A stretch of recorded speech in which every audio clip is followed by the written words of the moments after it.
Hello, this is Ruben from legendspodcasting.com. I was coaching. Nope, I don't like that at all. Hello, I'm Ruben from legendspodcasting.com. This video here is to talk about the double wing, how to install it, and the core basics of what I learned over about a decade running it. You're going to see that it's not your typical double wing, and the verbiage I use is not something you typically use. But I'm talking about youth football, elementary style, kindergarten to sixth grade. This what I found worked best through the evolution of my trial and errors and what seemed to be very successful. I once was given the reins of a team on a Monday. In 3 days, I installed this offense and put people in position with defense, played a game on Saturday, and won. Just running the core basics of these plays. So, let's go.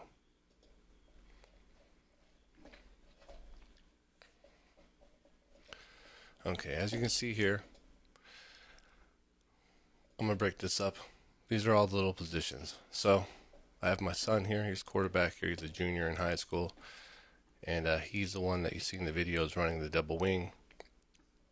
And now he's a little bit bigger kid. And the fat guy is me. Anyways, so here's all the core positions. I always set up just 3 basic cones because the plays are either going to be rhino, lion, lightning, rocket, counter, razor, laser. There's only a few holes you're going to hit. Makes it easy for the team. Everybody can block into. So here it is, split up. And let's get down to the nitty gritty. Let's get rid of my face. Here it is, me. Okay, every play here started with the motion, right? So put some motion in. We want to see the bunny hop. The bunny hop is a key component to it. See, as soon as he gets down to 1, 2, hike. And that's okay. Eventually, teams will say, hey, we can predict their snap. That's when you go on 2. That's when you love it. Yeah, predict our snap. Then we'll go on 2. As soon as you start trying to predict our snap, we'll go on 2 over and over again. We'll play a fun little game. Anyways, as you see right here, the quarterback is running to the inside on this play. It's setting up a block to the right-hand side, which is going to potentially block make a quarterback keeper. Every play builds up to another play as players start to predict or react to what's happening. Okay, so here we go. This is the running to the right. It's a handoff. So this is rhino. It's going to go right to the inside of the cone. Basically, it's behind the tackle and the tight end. Boom, hits the hole right there. So here we go. Here's all 3 of me. A little masking job. So this is going to go to the right. So the right wing, which is going to be the gentleman. I guess I should have worn my shirt on. That'd be cool. But here we go. Motion. The guy in motion is going to get the ball 60% of the time. And we want them to see that. I'll show you a video later where it shows the team reacting to the motion. You'll see the safety, see the linebackers all shift over off of center line. When that happens, that's when you start going up the middle or running counter. So here we go. So the motion, the sniffer, you can't even see him. He's in a 3-point stance so close to the quarterback. Don't know where he's going because typically he's your lead blocker. Wherever he goes, the play goes. Even when he gets the ball by himself, he is that's where the play is going. So if teams are smart, you start paying attention to him. That's when you start throwing it. They start coming in, they bring in the safeties. So, but that's why you got to keep them hidden. No one can see them. So here we go. Wing goes in motion. The right wing blocks in as the left wing receives the handoff to run to the right side. You can see there's a right wing has his hands up, blocking to inside the hole because the tight end is blocking out. So I ran right inside the cone. The sniffer runs directly towards the hole. The quarterback is going on the inside, handing the ball off. Boom. One block, two block, quarterback goes and gets the block. So this is why he goes on the inside. You'll see he'll just drop the ball because we're limited to people. And then here comes the outside guy. He's like, oh my gosh, that wing is running. He went in motion. He's running. I bet you I could catch him. They always think that. They do the roundabout. That's why I do a game called, I name it after the team you're with. So we played for the Rebels, so I called it the Run Run Rebel. But it's basically Duck Duck Goose, right? So, but instead of going around the outside, you have to cross the center, so you find angles to be able to tackle the guy who tagged you anyways. So the guy goes in motion here. So he gets the ball. The quarterback hands on the inside, peels off. Boom, blocks the guy.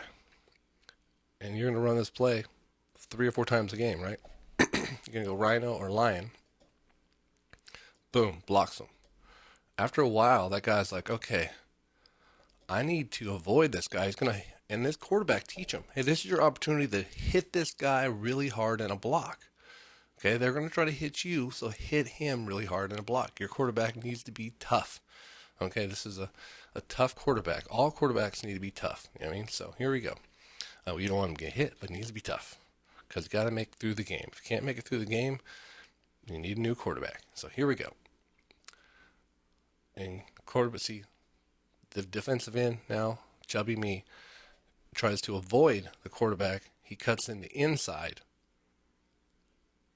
The quarterback, if you get your players to be smart, if you ran this in first grade, second grade, and typically what I had is a team that had a first grade team, and then there was a third and fourth grade team, and then a fifth and sixth grade team. And if you keep the evolution of those players running the same plays, by the time they hit to fifth and sixth grade, they run this offense so good, you almost don't have to call the plays. The quarterback will see that this guy is now peeling off. So, hey, what's he going to do? Why not just keep it, right? Like, oh, dang it. See, the defensive end kind of ran on the inside, thought he was going to do it in play, left the hole open. The quarterback calls the play himself. So that's where this play comes in. So let's go back here again. So goes in motion. The right end blocks in. The sniffer runs to the hole, which is basically, it'd be your 6 hole. It's about, and all your line blocks in. I do not pull on this handoff. This is a handoff, not a pitch. When you get to the bigger levels in high school, this will be a pitch and the quarterback will lead block in this play. But this is where I changed it. I seen that there's given opportunity for his quarterback sneak. It let a little kind of an illusion was happening. So once all the plays look the same, that's kind of almost like the trick. So even on the pitch, the quarterback will turn the same way. So here we go. All 3 guys hit the hole. Like I said, boom, handoff, hit the guy, right? You're running Rhino, handoff, hit the guy. The quarterback will run the opposite way of the play on this one. Boom. But he always turns the opposite way of the play. So he said, hey, this guy's trying to avoid the hit, so I'm going to keep it. He can even do an option. So here we go. The reverse pivot, like I was saying. This is going to be lightning. Or sorry, this is going right. So this is going to be rocket. So the quarterback is always turning the opposite direction of the play. And so there's always kind of like this misdirection constantly. So as the wing moves in motion, the team's going to go, oh, he's going to go that way. So they'll lean. And then the quarterback goes the opposite way. It kind of gets them stuck in the mud. You won't get them to square off. They're no longer going to move, or they're not going to bite into the quarterback, and they're going to follow the wing, and your guys are going to block anyways. So the idea of football is to be in the right place, execute your play, and outplay the other team. You know, have the blockers in the position. But reverse pivot is important. I always see people try to eliminate the reverse pivot because the quarterback can't do it. Well, if you can't do it, you can't do it. I mean, like, so we need to work on this and get him to practice this over and over again. this is my son. So he was always really good. That's why he stayed quarterback when he was like 5 years old. He can reverse pivot and pitch, and I can't explain why he can do it, but he does it. So, but we'd practice this. He would just sit here, and I'd stay behind him, reverse pivot, catch, boom, and then tell him, okay, other side, reverse pivot, catch. You know, we do it over and over again. But so here we go. Here's a Rocket, puts me in motion, and then he's the lead blocker on the outside play. On the handoff, he peels off. On the pitch, he lead blocks. So there's more plays to come that kind of all lead into this. So let's get rid of me again and keep going. So here's a bunch of me's. So in motion, ready, set, go. I always tell the kids the play is down, set, go. 1, 2, 3. It's a play. It's a timing play. Everything's timing. Just like even when you throw the ball, the quarterback should be counting to the throws because it's a timing. The runner's going to be at a certain spot at a certain time. You got to time it and hit it up. So you should be counting plays almost like a marching band. You know, and then at a youth, you get a timing to the game, and you start to be able to react. So here we go. In motion, see on the handoff, the right wing blocks in. On the pitch, the right wing blocks out. And the opposite is for the tight end. For the handoff, the tight end blocks out. For the pitch, the tight end blocks in. He seals it. And then I do pull the guard on this play, but you're going to see it later. So there's the pitch, right wing blocks, sniffer blocks, quarterback blocks, and then the runner follows behind him. So here's the pull. So it's just a guard, slides right underneath, right? So here we go. Let's do it again. Real basic. Guy goes in motion, right? Pause it. See, the right wing is going right out. The sniffer is going out. It's going to follow basically behind him. You're just going to hit the first guy. You want to hit downfield to the proper person, but sometimes people get through, so you got to make the play happen. Seal that guy. But you want to get out there and lead block and not stop, though.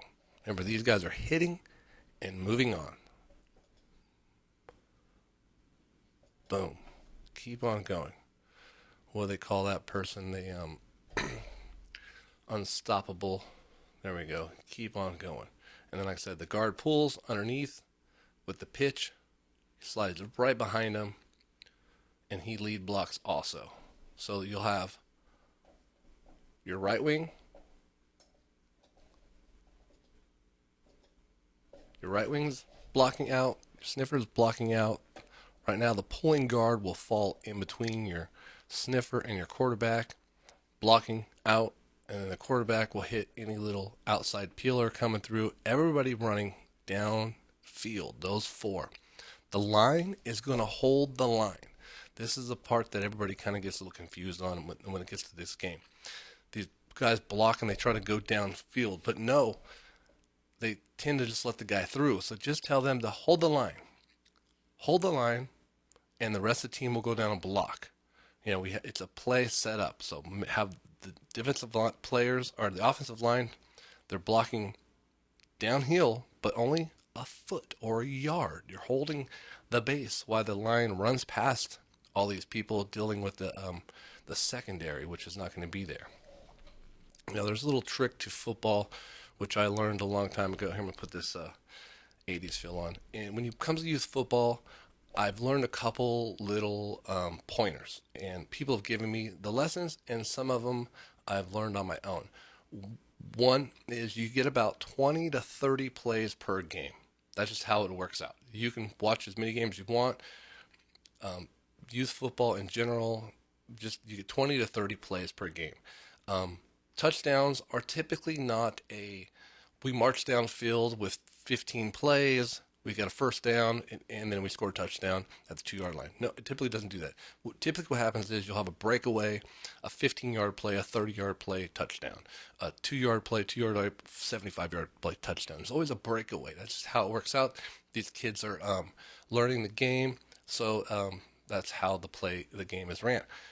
It'd be awesome if they just went downfield over and over again with these small little plays, but typically that doesn't happen. You'll get a couple first downs, but typically it's a breakaway play to get the touchdown, or you broke away, got stopped at the 1 yard line, and you score. Also, kickoffs. Almost every single time there's a kickoff, feel like my 80s feel. Almost any youth player can return the kickoff for a touchdown. So you don't want to kick the ball to the open field to the player to let them score a touchdown. Like I said, most touchdowns are scored off of broken plays. So you as a defense, all you really need to do is prevent them from getting a first down, because they're not going to get 4 first downs. They're going to get 3 or 4 first downs and stop the breakaway play.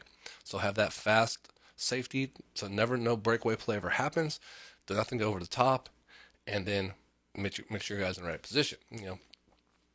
But I always onside kicked. You might get the ball back, but more likely they won't run the play back for a touchdown. I've seen it over and over again. I tell coaches, "Oh yeah, don't kick off the ball," and that's not something I made up. People taught me that, and they said, "Hey, this is how it works out." I'm like, "Okay, whatever. I'll follow your lead." And sure enough, every time someone kicked the ball off, I would say 90% of the time, that kid ran it back for a touchdown. So it was like, okay, like I said, you get 20 to 30 plays per game. So that team just got one play was just a touchdown. Now the other team gets their 4 plays. They still get 25 more plays or 23 more plays. So if they run back every single one for a touchdown, they're going to beat the crap out of you. Okay? So that's just something that I learned.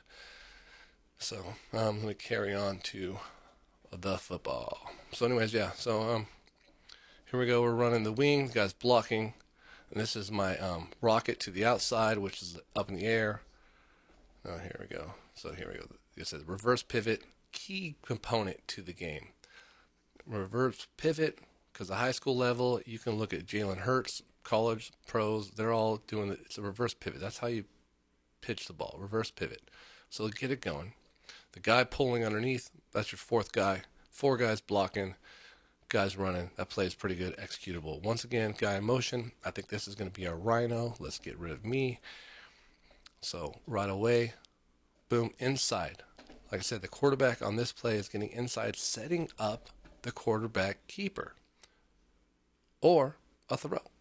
There's many plays you can run off this setup, but here we go.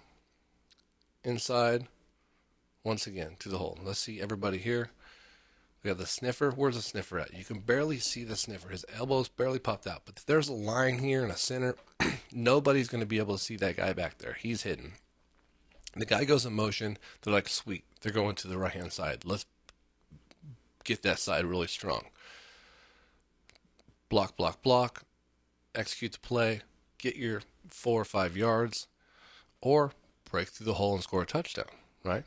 So here, let's go back again. Once again, on the running plays, lion and rhino. This is going to the left, so this is lion. The left wing on this is going to block in. The tight end's going to block out. If there's going to be a defensive end or a corner, whoever it might be right there, he's going to block out, and then the wing is going to block in. So it's what they call that in defense. I can't remember. They cross each other over, but anyways, what's happening. So here we go. The wing is running inside. The sniffer is running directly to the hole, and the tight end should be blocking out. So you're right inside the cone. That would be right there. This would be the 5 hole. So here we go. Like I said, the quarterback is going to, on the inside, hand off the ball, peel off, boom, hit that guy. This guy thinks, oh, I'm going to be able to catch him. So the quarterback's going to hit him every time. He's going to try to avoid him, and the quarterback's going to make his own choice and keep it. It's a read option for this kid. So here's the, I think this is going to be the counter, or this is going to be the sniffer. Here we go. This is a razor. So you can run this many ways. You can option whatever you choose to, but I'm doing razor to the right, So my right wing will go in, the left wing will go in motion like he's going to run for a pitch. And when they do this pitch, you have to make sure their arm gets really high here. So like it's kind of another key component. When the guy goes back, he gets this big hand and it goes over his head. So people in the back think he's getting the ball and he ducks. I always tell this kid the number one thing you can do when you don't get the ball as a wing. So when it's a counter or a quarterback keep, or I think this play is going to be razor, so the sniffer gets the ball. You want to get someone to tackle you and you don't have the ball. That would be the funniest thing ever. You got to make them understand that you tricked this player. You did such a good job acting that they tackled you. So here we go. Go all the way to the side here, back to where we're at, almost to the end. So here we go. This is a razor, like I said. Just me by myself here on this one. The sniffer gets the ball. The left wing goes in motion. The quarterback peels off like he's going to lead block, but he's just going to really run out of the way. And the wing is going to act like he gets the ball, but he's really just going to kind of run out of the way to try to distract everybody. I said with the high arm, the arm has to get up really high when he does the fake. I'll show you here in a little bit, but there you go. Pitch and underneath, quarterback should run out and just like he's going to do a rocket to the right, but they're not doing a rocket. It's a laser. Quarterback runs like you would normally lead block on a rocket, and then he runs the wrong way on this way. But this should be a fake lightning, but this is a laser, and he comes underneath by himself. Like I said, that pitch right there, boom, and this is the secret play. Okay, here it comes. It happens over and over again. Like I said, you're going to be running the plays. You're going to run Rhino, and then you're going to run Rocket, and then you're going to run Rocket. You're going to run Lion. You're going to run Lightning. You're going to run Razor. You're going to run Lightning, and hopefully you got your first downs. And now it's like maybe say 3rd and 4. You got another 45 yards to go. You just ran 7 plays. You ran a bunch of motion. Like I said, you run Rhino, Rocket. You run Lion. You run Razor. You run Lightning. Then we're about 6. Here's about 7th play. You got your first down. Hopefully you're past midway. It's like 3rd and 4. And now you run counter. Because the coach is yelling from the sideline, watch the motion. The kids on the field are yelling, watch the motion, watch the motion. Your players get giddy because in practice you do this all the time. And all the players in your team will look over the sideline and you give the shake. And what I used to do was give the X. And that meant counter. And then I give them a number. I have a playbook, so if you're watching this, I can send you a PDF. I have a risk coach, an empty one, and also with pictures how I did it. And said for kids love the names rather than going out there and running a 24 dive or 47 counter eagle spread wide. Like, come on, some of these kids are dyslexic or ADHD or they ate a lot of sugar or they're thinking about a million different things. Just make it easy. Tell them Rocket, Rhino. We had a kid named Owen. So I named a play Buck Owen. It was, Buck Owens. And I don't know if you know, he's a guy from Hee Haw. But I'm here in the Central Valley. But he's over there in Bakersfield, which is quite far away from us. But he's from the TV show Hee Haw. So Buck Owen. When people heard Buck Owen, they loved Owen. They knew what the play was. That was like the key part of Zombies. So we had a play called Zombie. And they loved that play. So anytime we had to run Zombie, they're like, oh yeah, Zombie, here we go. Zombie, Zombie, Zombie. Kids love the names. Rocket, like you hear right now. Rhino, Lion, more rockets. I'm close to the airport. Let that play out. America. Anyways, um, so yeah, so this is the counter. So it's going to be a rocket fake rhino counter. So right here, let me show you again. The quarterback's going to do this reverse pivot, and the guy on the left side, the left wing, is going to go in motion, act like he gets the ball with a high hand, and this guy goes underneath. So here we go. See how the left wing has his hand up really high? That's what you want. You want it to look like he's getting the ball. The sniffer is going to take one step to the right. The quarterback's going to take one step to the left. It's a reverse pivot. It's like a yin and yang. It's a perfect dance. The sniffer needs to be smart. Quarterbacks need to be smart. But how I run this in practice is I have all three running backs switch positions. They just rotate over and over again, over and over again. Even if they're not going to run this in the game, they need to know every play. So I run Rhino, and I have everybody run it 3 times, every spot. And then I do Rocket. And then they all know where to be, why to be, who needs to be. If someone happens to get injured, I could easily put someone else in a different spot. Or through times, maybe certain players are better at certain things. So now at least I've taught them every position, and it's really basic. So why not let them learn all 3 positions, right? So here we go. So the sniffer takes one step to the right, slides underneath. The wing is getting ready to run directly behind him. The left wing got his hand up high like he's going to get the ball, hoping someone tackles him without the ball. The quarterback hands the ball underneath, running like he's going to lead block like he would typically on a rocket. And the right wing follows the fullback. I'll share a play with this. This worked 99 times out of 100. I'll show you a play. We had a dramatic win. I'll tell you a story. My son and I'm a working class guy, construction. We were at a really rich school, and there was always a battle because I was a coach. My kid was a quarterback. That the rich parents wanted their kids to play certain positions. So I would put them and try them at positions, but things don't work. We really just have to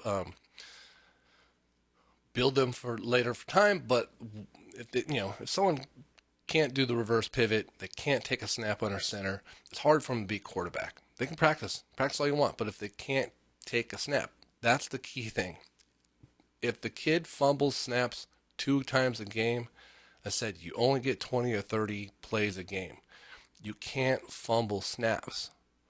I mean, my son here, he's been quarterback for he's almost 18, so literally 13 years. He doesn't fumble. So I didn't put him as quarterback. I was always assistant, and then finally, when I started getting my opportunity after like 2 or 3 years, I started running a team, and then I ran a league, and then it was like on like Donkey Kong.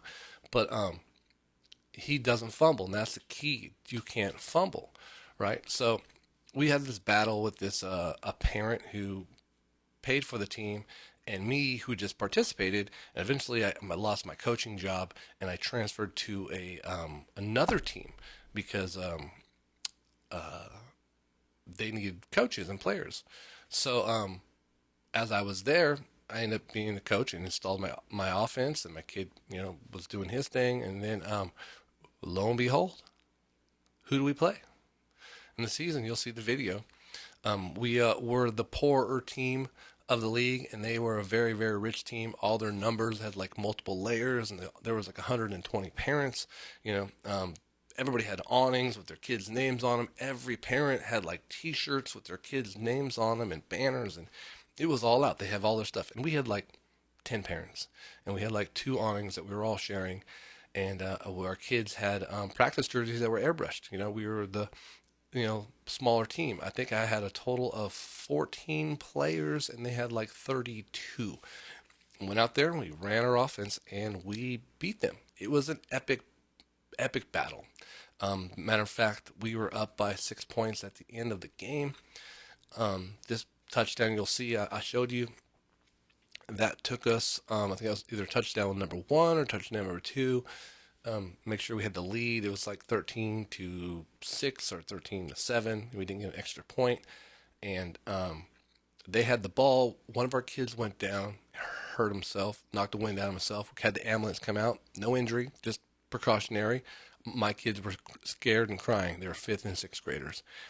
They were really never seen that happen before. A player get injured and taken off the field. So as they were kind of getting, their emotions shook up and the ambulance drove off, I got the team together. The young player, his name was Jorge. He's quite a bit of an adult by now, probably. No, he is. But I said, look, let's go out there and win this game for Jorge. The other team had the ball. There was a minute and 14 seconds left in the game. It was third down or fourth down. I can't exactly remember. I think it was fourth down. I said, look, we need to stop them on this fourth down. It was like 2 yards. We need to get the ball back. And I said, if we get the ball back, we're going to score. And the kids are crying a little bit, and they're looking at me. They said, running back says, can we run the counter? I said, we are. So, sure enough, we go to the defense, got them set up. The game starts back. Ambulance drives off. Our kids are still, weary-eyed from the incident. The team says hike. Our defense stops them. We get the ball back. Our crowd is cheering like crazy. The other team, and I was super frantic. They're yelling back and forth. We need to get the ball back. Got to figure out how to stop them. There's only a minute and 10 seconds, a minute and 4 seconds left in the game.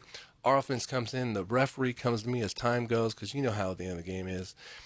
They don't stop the clock. It's a running clock at the end of the game, unless I think it's like a out of bounds timeout or something like that. Anyway, so they had no more timeouts.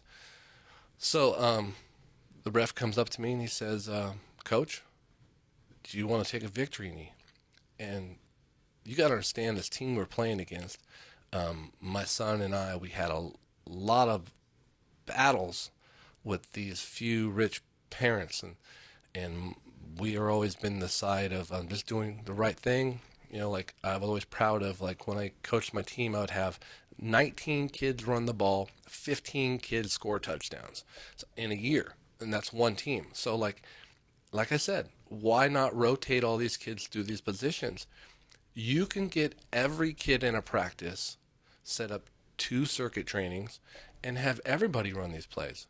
Because there's going to be times when you're either in the lead or you're getting defeated, that you can give every kid an opportunity to love the game. As a coach, the reason why you want to coach is to get the kids to love the game. I don't play. I don't throw the ball. I don't snap the ball. I'm just trying to coach these kids to have fun. So your number one goal as a coach is to get 100% returning players. If you get 100% returning players, your kids are going to love the game, get better every year, and you will be successful, because the goal is to get these kids into high school loving the game, educated, not injured, not hating the game, and giving them opportunities. So when a lot of these teams, you'll see that youth football, only 1 or 2 kids will run the ball. They only give opportunities to a few kids. So it kind of was defeating to these other coaches that I would coach next to sometimes, when my team, in one game, I had 12 kids run the ball and 6 kids score touchdowns. 6 different kids. My kid, not one of them.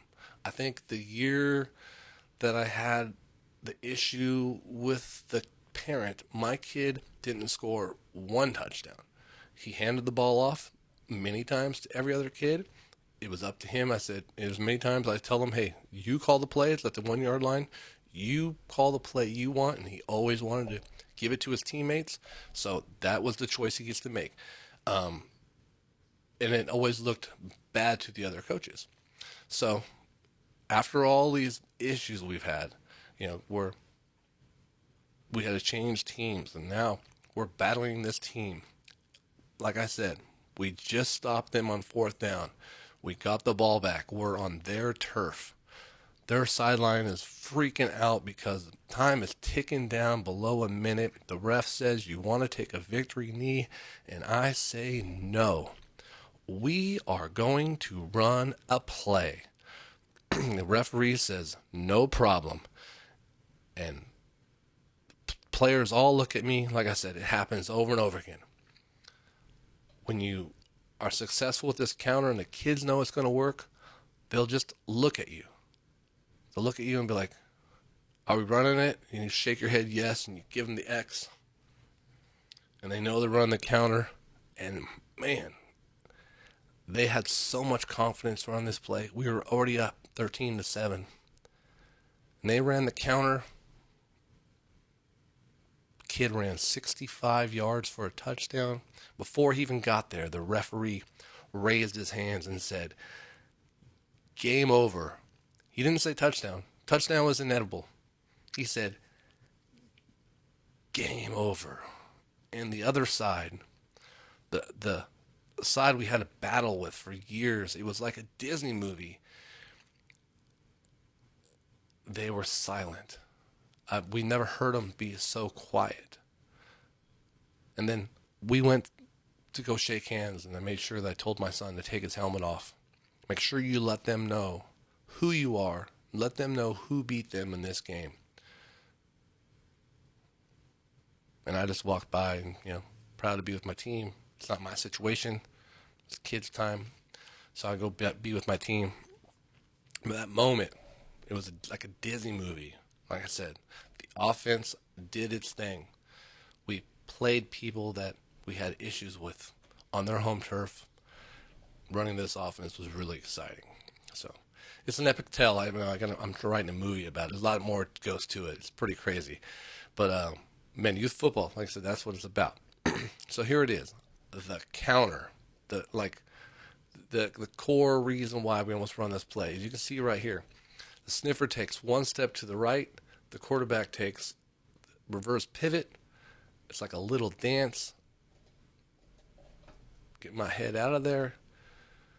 Underneath, touchdown. One step. See that little dance? Hand off underneath. Fake. That's the key part right there too. All these little parts are really important. You got to do the fake handoff. You need to make sure the quarterback knows the reverse pivot. That's our double wing there. I know, that's beautiful. So here we go. Do it again. We'll run through this real fast here, huh? Now stop. Boom. That's a rhino. And here we go. Goes in motion, does a rhino. Right wing blocks in. Sniffer blocks out. Tight end blocks out on handoff like that. Here we go. Quarterback peels off and blocks. Inside. Handoff. Rhino and lion. Inside block. Rhino and lion. Like I said, it's an inside block. Then the guy moves. The quarterback's like, oh, this guy doesn't want to get hit anymore by me, so I am going to run for a touchdown. And when the quarterback comes in and the safety slides over, the quarterback will run for a touchdown, another broken play. But the reverse pivot, have the player do this over and over again in practice. Anytime there's downtime, get 3 quarterbacks, reverse pivot over and over again. Pitch to the quarterback one side, or coach, pitch to the other side. Or the quarterbacks can go, I used to do that back and forth, is get 2 quarterbacks back to back, basically, and then have them pitch to each other. Reverse pivot one direction, reverse pivot the other direction. Right? So here we go. See, reverse pivot one direction. And you can say, here we go. This is going to be rocket, reverse pivot, lead block. He wasn't ready for me to run so fast. Here we go. Right wing blocks out, tight end blocks in on the pitch. Pitch in, run out. Right? Pitch in, run out. Here we go. That's going to the left, so it's lion, because obviously we're looking the wrong direction. Lion, quarterback once again.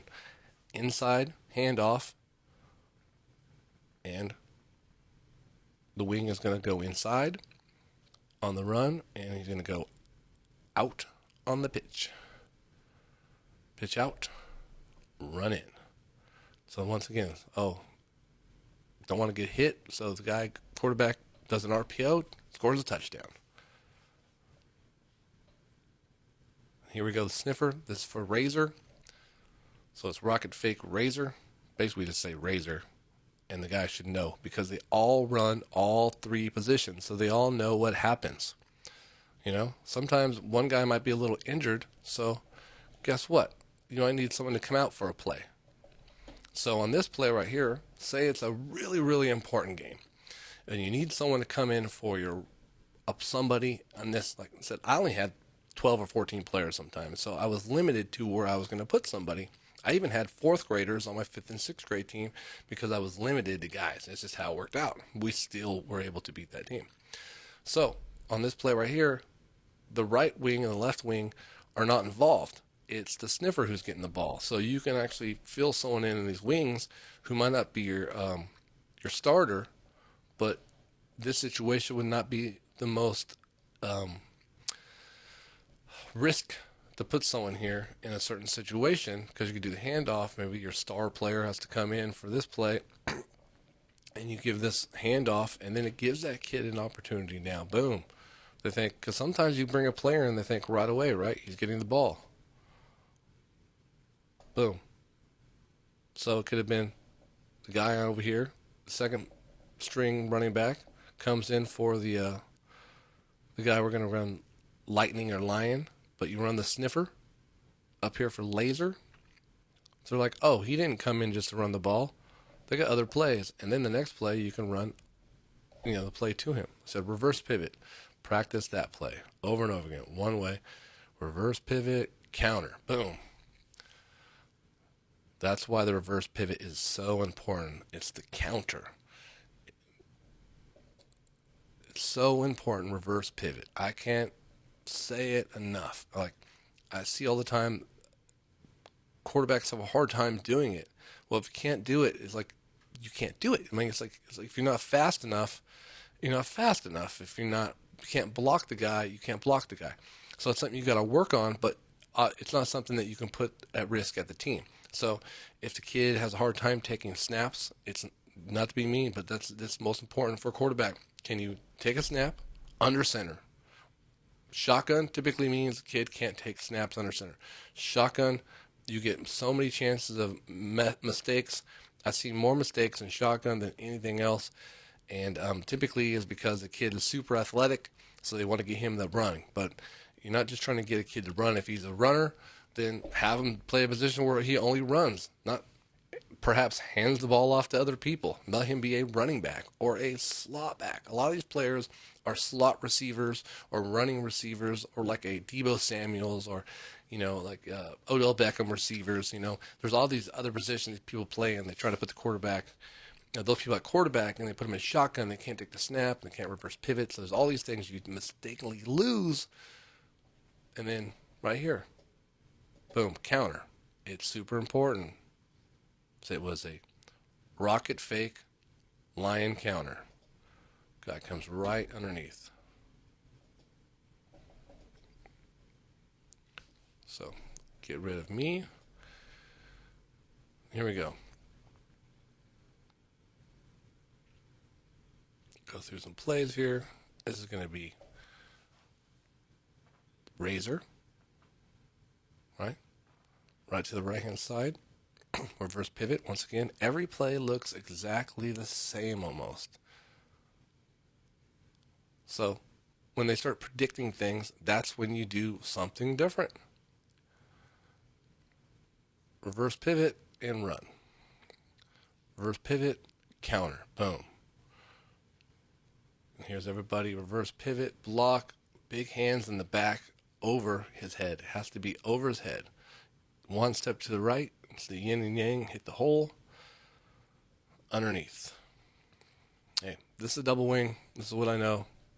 Thanks for watching. Like, share, subscribe, comment. If you hit me up with the email, I'll send you a PDF and a risk coach. Email me at legendspodcasting. Legendspodcasting@gmail.com. We out.